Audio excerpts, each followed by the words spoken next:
Hello students, today we are going to start chapter 3 of class 8th maths understanding quadrilateral. Before we start this chapter, we need to introduce this. ठीक है? First of all, I will tell you what is a curve. ठीक है? Whatever you draw, ठीक है, without lifting your pen or pencil is known as curve or without leaving any gap. For example, we have drawn this without lifting our pencil, so this is a curve. This is also a curve. ठीक है? This is also a curve. Even straight line is also a curve. अगर हम maths की भाषा में बोले तो straight line भी कर्व है, अदरवाइज हम स्ट्रेट लाइन को तो बोलते हैं कि ये तो सीधा है, कर्व को हम टेढ़ा मेढ़ा बोलते हैं, बट स्ट्रेट लाइन भी क्या होती है, कर्व होती है आपकी. ठीक है. अब अगर आपने कोई सर्कल ड्रॉ किया है, सर्कल ड्रॉ करने में आपने पेंसिल नहीं उठाई, लेकिन आप बीच में कुछ ड्रॉ कर रहे हैं, in the centre you are drawing something, तो you have lifted your pencil. ठीक है, पेंसिल और pen. What does it mean? It is not a curve. आपको पेंसिल और पेन नहीं लिफ्ट करना है, गैप नहीं छोड़ना है, इसका मतलब कर्व नहीं है. तो these all are curves, but this is not the curve. Clear? Now curves में बी ओपन और closed. See, if the curves are open from any of these sides, that it is, then it is an open curve. See, this is open, it is open from this side. ठीक है, it is open from this side, so these are open curves. Closed, which is not open from any of the side, so these are the closed curves. Now simple curve. Simple curve is what? The curve which does not cross it self. अपने आप को cross नहीं करती है. अगर हम अपनी curve के ऊपर कोई पॉइंट लें तो आपको सिर्फ दो वे मिलेंगे. क्रॉस में आपको कितने मिलेंगे? दो से ज़्यादा वे मिलेंगे जाने के लिए. चार भी हो सकते हैं, तीन भी हो सकते हैं. तो यहाँ पर अगर मैं अपनी कर्व के ऊपर ये मैंने क्रॉस से एक पॉइंट ड्रॉ किया है, तो I have two ways to go from here, 1 2. ठीक है, तो ये अपने आप को क्रॉस नहीं करती है. नॉट सिंपल कर्व जो है वो अपने आप को क्रॉस करती है. See, at this point it has 4 ways to go. ठीक है, ये भी अपने आप को क्या कर रही है? क्रॉस कर रही है. तो ये कर्व्स कैसी हैं? Not simple. ठीक है. After that will come to the topic polygons. ठीक है, in your classes 6th and 7th you have learnt about the polygons. Polygons are simple closed curve. Simple curves you know that do not cross itself. Closed curves होनी चाहिए.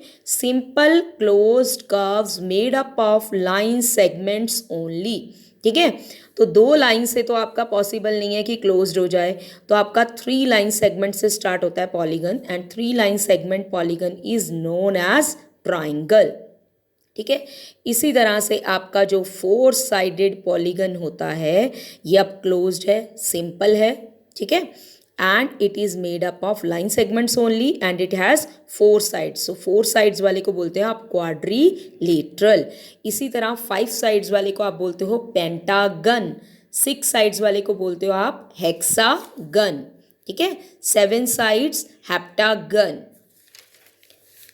Now I will tell you what are diagonals. ठीक है, diagonal क्या होता है? Diagonal एक line segment है. Line segment आपको पता है, जो जिसका आपको स्टार्टिंग पॉइंट भी पता है और एंड पॉइंट भी पता है.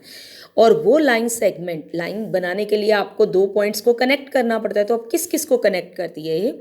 Connecting two non consecutive vertices of a polygon. ठीक है, एक पॉलीगन के 2 नॉन कॉन्जिक्यूटिव वर्टिसेस को ये कनेक्ट करेगी. अब फॉर एग्जांपल ये देखो, ये आपका क्या है? Suppose this is a rectangle. ठीक है, रेक्टेंगल बनाया मैंने, 4 साइडेड एक क्वाड्रिलेटरल बनाया. से this is a quadrilateral. It has 4 vertices A B C D. 4 corner हैं इसके A B C D. और अगर हम ए पॉइंट से डायगनल बनाना चाहते हैं तो डी और बी इसके कॉन्जिक्यूटिव पॉइंट्स हैं. क्लियर? जो उसी लाइन पे लाई कर रहे हैं वो इसके कॉन्जिक्यूटिव हैं. आप कह दो आपके इसके ए के पड़ोसी हैं ये. ठीक है, जो ए से दूर है आप उसी पे लाइन, जो उसकी लाइन पे लाई ना कर रहा हो, ए वाली लाइन पे बी आ रहा है, ए वाली लाइन पे डी आ रहा है, तो हम ये वाली लाइंस बनाएंगे तो वो आपकी लाइन सेगमेंट्स ही बनेंगी, फिगर ही बनेगी. ठीक है, तो आपको ए से बी या डी पे नहीं लगाना है, तो आप ए से सी पे लाइन लगा सकते हो. This line is known as diagonal. ठीक है, ऐसे ही आप बी से कहाँ बना सकते हो, बी से आप कैसे डायगोनल बना सकते हो, बी से आप ए पे नहीं जा सकते, सी पे नहीं जा सकते, ये दोनों पड़ोसी हैं, सामने जा सकते हैं डी, तो बी डी, ठीक है, दूसरा डायगोनल। अब आप सी से बी पे नहीं जा सकते, डी पे नहीं जा सकते, ए पे जा सकते हो, वो जो ऑलरेडी आप जा चुके हो। ऐसे ही डी से आप बी पे जा सकते हो, वो आप ऑलरेडी जा चुके हो। तो यानी एक क्वाड्रिलेटरल में कितने डायगोनल्स होंगे, ओनली 2, ठीक है। अब ट्राइंगल में कोई भी डायगोनल पॉसिबल नहीं है। रीज़न, अगर मैं ए से डायगोनल ड्रॉ करूं तो इसका बी भी पड़ोसी है, सी भी पड़ोसी है, चौथी वर्टिसेस इसके पास है नहीं है, ठीक है। तो यहाँ से आप कोई भी डायगोनल बना नहीं सकते, क्योंकि इसका नॉन कॉन्जिक्यूटिव तो आपको वर्टिसेस मिला ही नहीं, जो इसका पड़ोसी ना हो, नॉन, वो नहीं मिला आपको, तो आप डायगोनल नहीं बना सकते। ए से बी और ए से सी तो साइड्स ही बनेंगे, अंदर डायगोनल तो बनेंगे नहीं, ठीक है। तो in triangle there will be no diagonal, ठीक है। अब आपको डायगोनल निकालने का फॉर्मूला बताती हूँ, क्योंकि आपको बताया पॉलीगन 3 साइड से शुरू होते हैं, और पॉलीगन में कितनी भी साइड्स हो सकती हैं, 4, 5, 6, 7, 8, ठीक है। क्लोज्ड का वो होनी चाहिए, सिंपल होनी चाहिए, कितनी भी लाइन सेगमेंट से बन सकता है। तो जैसे आपका ट्राइंगल में कोई भी डायगोनल नहीं बना और क्वाड्रिलेटरल में आपके कितने डायगोनल्स बने, 2, ऐसे ही आप बता सकते हैं कि पेंटागन में कितने डायगोनल्स बनेंगे, हेक्सागन में कितने डायगोनल्स बनेंगे, हेप्टागन में कितने डायगोनल्स बनेंगे। यानी अगर आपको नंबर ऑफ साइड्स पता हो तो आप बता सकते हो कि डायगोनल कितने बनेंगे by this formula. This is the simple formula n into n minus 3/2, ठीक है। मैं इसका लॉजिक भी बता सकती हूँ आपको कैसे बना है।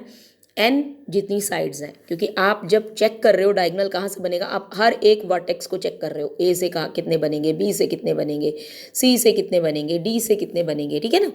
और इंटू n-3 इसलिए लिखा है क्योंकि एक जहाँ से आप डायगोनल बना रहे हो उस पॉइंट को तो आप ले नहीं सकते, उसके साथ 2 पड़ोसी भी नहीं ले सकते, तो कितने पॉइंट माइनस हो गए, 3, तो n-3। ये बाय 2 क्यों किया है, क्योंकि जैसे a और b से डायगोनल बनाए, जब हम c पे आए तो हमारा ऑलरेडी a पे जा चुका था, रिपीटेड आ जाते हैं तो आधे बनेंगे, a से c पर बनाया या c से a पर बनाया, बनेगा तो एक ही ना, तो इसलिए बाय 2।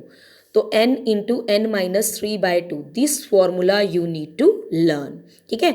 इससे अगर आपको ये बता दें कि कितनी साइड्स का पॉलीगन है, कितनी साइड्स हैं पॉलीगन में, तो आप बता सकते हैं उसमें डायगोनल कितने बनेंगे। जैसे मैंने आपको ट्राइंगल और क्वाड्रिलेटरल का बताया है, आप मुझे 5 साइडेड यानी पेंटागन में, हेक्सागन में बता सकते हैं कि कितने डायगोनल्स बनेंगे। अब आते हैं हम कॉन्वेक्स और कनकेव पॉलीगन्स पे, ठीक है। कॉन्वेक्स पॉलीगन में आपके सारे डायगोनल्स फिगर के अंदर ही लाई करेंगे। जैसे ये आपका क्वाड्रिलेटरल है, इसमें डायगोनल्स कहाँ आए हैं, आपके फिगर के अंदर आए हैं, ठीक है। तो ये कैसा पॉलीगन है, कॉन्वेक्स पॉलीगन है, और इसके सारे एंगल्स आपको वर्टिसेस पे जितने भी एंगल्स हैं वो आपके 180 से लेस होंगे, ठीक है। लेकिन कनकेव पॉलीगन जो होगा उसका कोई एक डायगोनल, एक या 2 डायगोनल फिगर के बाहर हो सकते हैं, और उसमें एंगल जो है वो 180 से मोर होगा। जैसे मैंने यहाँ पर एक कनकेव पॉलीगन बनाया है, ये जो डॉटेड लाइन है ये तो डायगोनल है, पॉलीगन ये है आपका बेटा 1 2 3 4, ये तो डायगोनल है आपका। मैं एक बार दोबारा से ड्रॉ करती हूँ, ये है आपका, ठीक है, ये है आपका कनकेव पॉलीगन। कैसे कनकेव है, ए बी सी डी, ठीक है, 4 साइड्स हैं इसकी, 1 2 3 4, तो ये क्वाड्रिलेटरल है। तो ये पॉलीगन तो हुआ क्योंकि ये क्रॉस भी नहीं कर रहा, सिंपल क्लोज्ड है और made up of line segments only है, और ये स्ट्रेट लाइंस हैं, दीज आर नॉट मतलब these are the straight lines, ठीक है, लाइन सेगमेंट्स। तो अब आपने, अगर मैं डायगोनल बनाती हूँ तो मैं अगर डी पॉइंट से डायगोनल बनाती हूँ तो डी पॉइंट से सी इसका पड़ोसी है और ए इसका पड़ोसी है, लेकिन बी नहीं है, मैं बी पे डायगोनल बना सकती हूँ। तो मेरा डायगोनल कहाँ गया, फिगर के बाहर गया। इसका मतलब ये कौन सा पॉलीगन है, कनकेव, जिसमें one of the diagonals at least, मतलब कम से कम एक डायगोनल जो है वो फिगर के बाहर चला जाता है। और आप यहाँ पर अगर एंगल देखेंगे तो वो भी आपको दिखेगा कि ये 180 से बड़ा एंगल है, जबकि यहाँ पे सारे एंगल्स 180 से छोटे थे। तो आप दोनों में से डेफिनेशंस लिख सकते हैं, ठीक है। जिसके डायगोनल्स सारे के सारे अंदर आएंगे वो कन्वेक्स पॉलीगन होगा, जिसका एक भी डायगोनल बाहर गया वो कनकेव पॉलीगन होगा। अब आ जाते हैं रेगुलर और इरेगुलर पॉलीगन पर। रेगुलर पॉलीगन जिसकी सारी साइड्स इक्वल होती हैं, all sides are equal and all angles are of equal measure, यानी सारी साइड्स भी इक्वल, सारे एंगल्स भी इक्वल, उसको हम बोलते हैं रेगुलर पॉलीगन।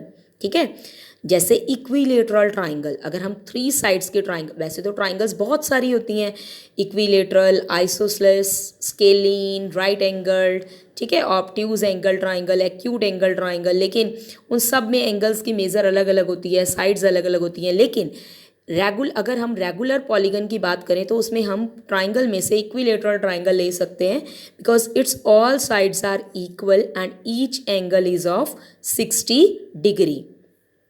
अगर हम क्वाड्रिलेटरल पे आएँ और रेगुलर की बात करें, क्वाड्रिलेटरल भी बहुत सारे हैं हमारे पास, जैसे रेक्टेंगल, स्क्वायर, ट्रेपेजियम, ठीक है, रोम्बस, काइट।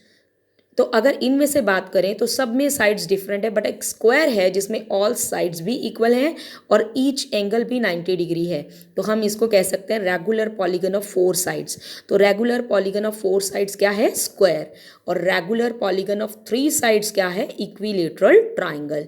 ठीक है, अब इनके तो हमें नाम मिल गए, 3 साइड्स वाले के इक्विलेटरल और इसका स्क्वायर। अगर इससे ज़्यादा साइड्स होंगी तो हम उसके आगे सिर्फ रेगुलर लगाएंगे, जैसे पेंटागन, 5 साइड्स का, हमें 5 साइड्स का इक्वल साइड, जिसकी सारी साइड्स इक्वल हैं, 5 साइड का कोई पॉलीगन मिल जाता है जिसकी सारी साइड्स इक्वल हैं और सारे एंगल्स भी इक्वल हैं, उसको हम बोलेंगे रेगुलर पेंटागन।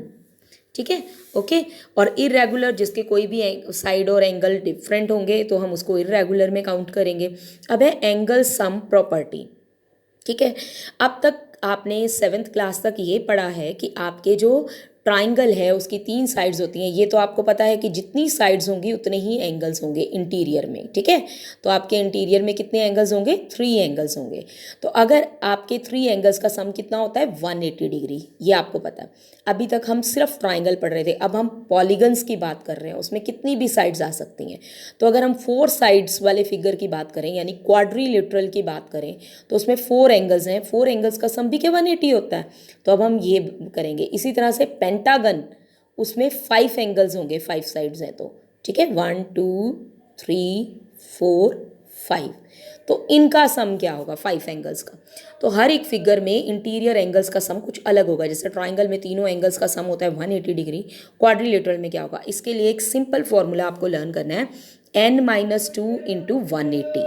ठीक है, अगर आपको ये फॉर्मूला पता है तो आप बता सकते हो कि सम ऑफ एंगल्स ऑफ पॉलीगन, सबका पॉलीगन में जो अगर n साइड्स हैं तो उनके सारे एंगल्स का सम कितना है।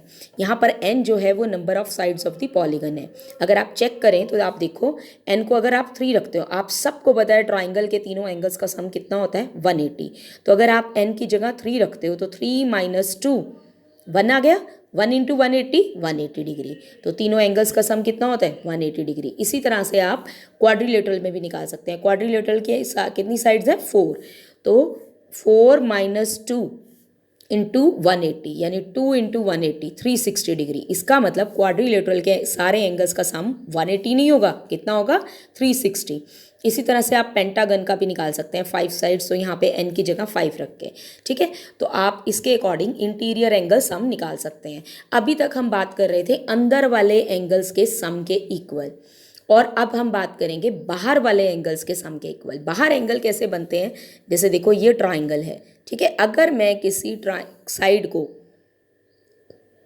ठीक है, पुल कर देती हूँ बाहर की साइड, तो अब मेरे पास जो एंगल बन जाते हैं वो क्या बन जाते हैं? एक्सटीरियर। जैसे ये देखो, ये ए था, तो ये अंदर वाला ए है और ये बाहर वाला ए है। इसी तरह मान लो ये बी है, तो ये अंदर ए बी है और ये बाहर बी है। इसी तरह से ये सी पॉइंट है, तो ये अंदर वाला सी है और ये बाहर वाला सी है। अब इंटीरियर एंगल सम तो पता है आपको 180 होता है। एक्सटीरियर एंगल सम क्या होता है? वो होता है 360 डिग्री। अब इसमें आपको कोई फॉर्मूला भी नहीं लर्न करना, चाहे आपकी 3 साइड्स हैं, चाहे आपकी 4 साइड्स हैं, चाहे 5 6 7 जितनी मर्जी साइड्स हैं, बाहर वाले एंगल्स का टोटल हमेशा 360 डिग्री होगा। We don't have any formula for it, it is the fixed value which is 360 degree. ठीक है, now we are going to start exercise 3.1. In exercise 3.1 you are given the figures, ठीक है, और उन figures के साथ आपको नीचे 5 ऑप्शंस दिए हुए हैं, simple curve, simple closed curve, polygon, convex polygon, concave polygon, ठीक है। तो आपने ये फिगर आपने बताना है उन फिगर्स में से सिंपल कर्व्स कौन सी हैं। तो अगर हम सिंपल कर्व्स की बात करें तो अगर आप I don't have the page right now, तो मैं आपको ये बताती हूँ कि इसमें I will send you the pic, ठीक है। 1 2 5 6 7 जो फिगर्स बनी हैं वो आपकी सारी सिंपल हैं, क्योंकि वो अपने आप को क्रॉस नहीं कर रही हैं, ठीक है। और सिंपल क्लोज्ड कर्व, अगर आप इन्हीं फिगर्स को देखें तो ये सारी की सारी फिगर्स क्लोज्ड भी हैं, तो यही फिगर, ये मैंने फिगर के नंबर्स लिखे हैं, ये आपकी सिंपल क्लोज्ड कर्व्स भी हैं 1 2 5 6 एंड 7। पॉलीगन की बात करें तो पॉलीगन में सिर्फ फर्स्ट और सेकंड नंबर वाली जो हैं वो आपकी क्लोज्ड भी हैं और made up of line segments only, तो 1 और 2 फिगर्स जो हैं वो पॉलीगन हैं। कॉन्वेक्स पॉलीगन सेकंड वाला है, क्योंकि अगर आप इसके डायगोनल्स बनाएंगे सभी अंदर आएंगे और इनके सारे एंगल्स 180 से लेस हैं। कनकेव पॉलीगन आपका फर्स्ट वाला है, इसमें डायगोनल बाहर जाएगा और अगर आप एंगल भी चेक करें तो 180 डिग्री से ज़्यादा बन रहा है। आप स्ट्रेट लाइन बना के एंगल देख सकते हैं, जैसे मैंने आपको ये वाली फिगर बताई थी, ठीक है। तो अगर आपको नहीं पता चल रहा है ये एंगल, जैसे ये तो पता चल रहा है आपको एक्यूट है, ये भी पता चल रहा है एक्यूट है, ये भी पता चल रहा है एक्यूट है, ये चौथा एंगल नहीं पता चल रहा आपको 180 से, तो आप स्ट्रेट लाइन बना के देख लें, कोई भी स्ट्रेट लाइन। देखो ये मैंने मान लो रफली बना ली, तो ये इतना स्ट्रेट लाइन में 180 डिग्री होता है और ये एक्स्ट्रा जा रहा है, तो यानी ये एंगल 180 से बड़ा है, ठीक है। अब उसके बाद सेकेंड क्वेश्चन में आपसे पूछा गया है कि how many diagonals are in convex quadrilateral of number of sides कितनी गिवन है 4। तो डायगनल्स का मैंने आपको फॉर्मूला बताया था n इंटू एन माइनस 3/2। आपको सिर्फ साइड्स की वैल्यू पुट करनी है, 4 इंटू 4 माइनस 3 इज 1/2, तो आपका कैंसिल करके कितना आ गया 2, तो आपके डायगनल्स कितने बनेंगे 2। उसके बाद इसी तरह से आप हेक्सागन के डायगनल्स बता सकते हैं इसी फॉर्मूले से। ट्राइंगल में भी आप उसी फॉर्मूले से बता सकते हो, 0 डायगनल होंगे क्योंकि n क्या रहेगा ट्राइंगल में 3 इंटू 3 माइनस 3/2, ये हो गया आपका 3 इंटू 0/2 डैट इज 0, ठीक है। तो ट्राइंगल में कोई भी डायगनल नहीं होगा। क्वेश्चन नंबर 3 मैं आपको पूरी फुली एक्सप्लेन करूंगी, फिलहाल मैं आपको सिर्फ आंसर बता रही हूँ कि इसमें क्या आएगा कि आपको गिवन है कॉन्वेक्स क्वाड्रिलेटरल में क्वाड्रिलेटरल के एंगल्स का सम कितना होगा। तो मैंने आपको फॉर्मूला बताया था, उसके अकॉर्डिंग आप निकालोगे 360 डिग्री आएगा। इन्होंने कहा है क्या कनकेव में भी 360 डिग्री रहेगा, तो येस, इसका प्रॉपर सॉल्यूशन मैं बताऊंगी आपको कि कैसे कर सकते हो आप, ठीक है। अब क्वेश्चन नंबर 4 पे आ जाइए। क्वेश्चन नंबर 4 पे क्या है, आपको एंगल सम बताना है। एंगल सम का फॉर्मूला आपको पता है n-2 इंटू 180। जहाँ पर आपका एंगल सम की बात हो रही है, ऑफ कोर्स वहाँ इंटीरियर एंगल सम की बात हो रही है, क्योंकि आपका एक्सटीरियर एंगल लिखा होगा एक्सटीरियर, तब भी आपका एक्सटीरियर होगा, अदरवाइज आप इंटीरियर की बात कर रहे हो और इंटीरियर में वी हैव अ फॉर्मूला, ठीक है।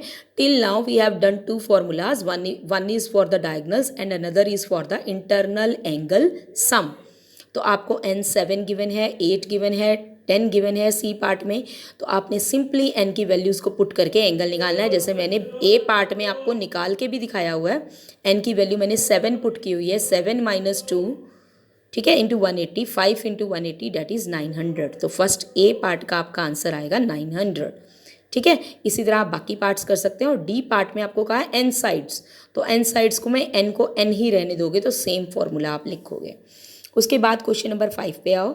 आपसे रेगुलर पॉलीगन का नाम पूछा गया है, तो मैंने आपको बताया था रेगुलर पॉलीगन कौन सा होता है, जिसकी साइड्स भी इक्वल होती हैं और एंगल्स भी, सारे एंगल्स भी इक्वल होते हैं, सारी साइड्स भी इक्वल होती हैं। तो आपको कहा है 3 साइड के रेगुलर पॉलीगन का नाम बताओ। मैंने पहले भी एक्सप्लेन किया है, equilateral triangle, 4 sides square, 6 sides, मैंने कहा था 6 साइड्स, आगे पर्टिकुलर नेम नहीं होगा, 6 साइड के पॉलीगन को हम बोलते हैं हेक्सागन। सिर्फ आप उसके आगे क्या लगा दोगे, रेगुलर, क्योंकि इसकी ऑल साइड्स इक्वल है, रेगुलर हेक्सागन, ठीक है। Now come to the question number 6। Question number 6 में आपको एक फिगर गिवन है, उसमें आपको पूछा 3 एंगल्स तो गिवन है और एक अननोन एंगल है आपके पास x, आपको वो एंगल x बताना है कि क्या है। ठीक है, एंगल x आप कैसे बताओगे? एंगल x आपने बताना है तो आपको ये पता होना चाहिए कि चारों एंगल्स का सम कितना है। ठीक है, तो सबसे पहले आपको पता है क्वाड्रिलेटरल एंगल सम कैसे निकालोगे आप? इसी फॉर्मूले से निकाल के आपको पता है कि चारों एंगल्स का सम होना चाहिए 360 डिग्री। तो आपने ऑल दी 4 एंगल्स को ऐड करके 360 डिग्री, इस तरह से आपने एक इक्वेशन बना ली। अब आपको इक्वेशन ये मैंने लिखा है एंगल सम प्रॉपर्टी। अब इक्वेशन को सॉल्व करना आता है, आप इन तीनों एंगल्स को ऐड कर दीजिए प्लस x, और ये उधर जाके क्या हो जाएगा? सब्ट्रैक्ट। तो आपका आंसर क्या आ गया? 60 डिग्री। इसी तरह से आप बी पार्ट खुद सॉल्व करेंगे। सी पार्ट में एंगल सम आपको कितना गिवन है? आपको बताना है एंगल सम। अब की बार आपको पेंटागन गिवन है, इस तरह की कुछ फिगर गिवन है आपको। ठीक है, तो कितनी साइड्स है? 1 2 3 4 एंड 5। ठीक है, आपको ये एंगल आपको 30 डिग्री गिवन है, ये x, ये भी x, और ये आपको 70 और ये 60 गिवन है। सबसे पहले तो आपको पता होना चाहिए 5 साइड्स है तो इनके एंगल्स का सम क्या होना चाहिए, उसी से आपकी इक्वेशन बनेगी जैसे आपने यहाँ बनाई थी। तो n-2 इंटू 180 वाले फॉर्मूले से आपने निकाला 540 सम आना चाहिए। तो आपके एंगल्स लिखिए, पहला है आपका 30 प्लस एक्स प्लस एक्स। अब ये एंगल्स कैसे निकालें? ये आपको बाहर वाला गिवन था और हमने अंदर निकाला है। हमेशा इंटीरियर और एक्सटीरियर जो है वो लीनियर पेयर बनाते हैं, टोटल 180 डिग्री बनाते हैं। तो अब आपको बाहर पता है 70 है, तो अंदर क्या हो जाएगा? 110। अंदर क्या हो जाएगा? 110, 180 में से माइनस करके। इसी तरह ये पता है आपको बाहर 60 है, तो अंदर एंगल कितना होगा? 120। तो आपके हो गए 30 x 110 120, इन सब का टोटल कितना है? 540। इक्वेशन बन गई, इससे आप x निकाल सकते हैं। ठीक है, in D part what you are given? You are given the 5 sides, और सब पे आप ये मार्क देख सकते हो। इस मार्क का मतलब है कि ये सारी साइड्स क्या हैं? इक्वल। तो सारी साइड्स इक्वल है तो सारे एंगल्स भी इक्वल हैं। x x x x x 5 sides are there. ठीक है, और 5 साइड्स में एंगल सम कितना होना चाहिए? 540। तो आपकी इक्वेशन क्या बनेगी? Sum of all these x is 540। 5x equal to 540, x is 540/5, यानी ईच एंगल इज 108 डिग्री। ठीक है, रेगुलर फिगर्स में वैसे भी क्या होता है? सारे एंगल्स सेम होते हैं। ठीक है, तो आपने इक्वली डिवाइड कर दिया उसे 5 पार्ट्स में। This is how you will complete up to 6th question.